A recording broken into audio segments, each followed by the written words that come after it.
Sunnis versus Shiites by Allan, Carter, Caleb, and Scott.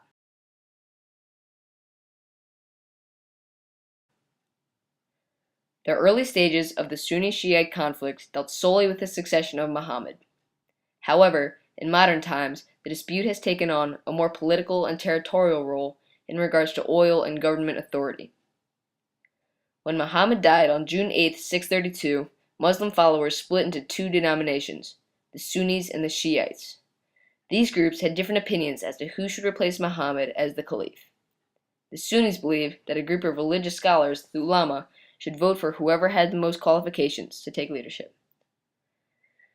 The Shiites believed that only those who share a bloodline with Muhammad can fill the role as caliphate. The Shia Shahada, or Declaration of Faith, states that there is no God but Allah, Muhammad is the messenger of Allah, Ali is the friend of Allah, the successor of the messenger of Allah, and his first caliph. The Abbasid dynasty positioned itself as a very pro-Sunni caliphate. It made several campaigns to wipe out the Shiites. This dynasty was very successful in expanding their territory, but it grew to the point that they could not guard all of it.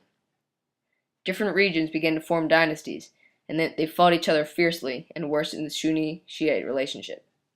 One group, the Fatimids, which was a small Shiite group claiming to be related to Muhammad's daughter Fatima, launched an attack and conquered Egypt.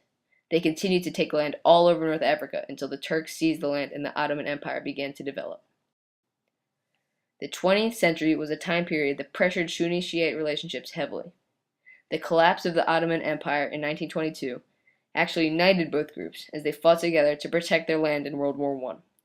This teaming up was called the Caliphate movement. The two denominations worked together once again as they revolted in Iraq in order to gain independence from Britain. However, later in the 20th century, when oil was labeled a commodity, violence emerged once again and border skirmishes occurred.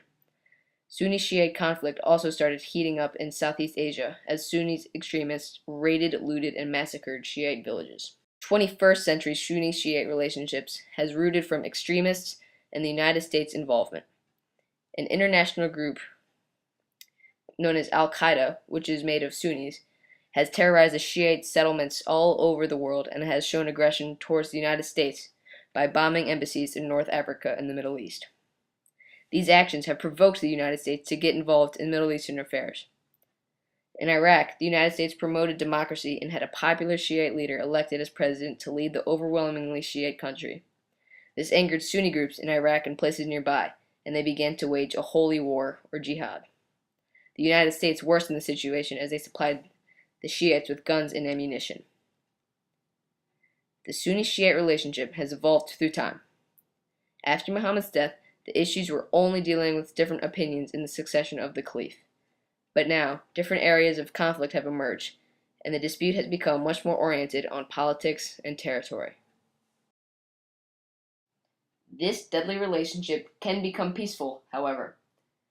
UN action as well as nonviolent protests will be necessary, and the two parties must be willing to compromise in order to solve the problem that is tearing the Muslim world apart.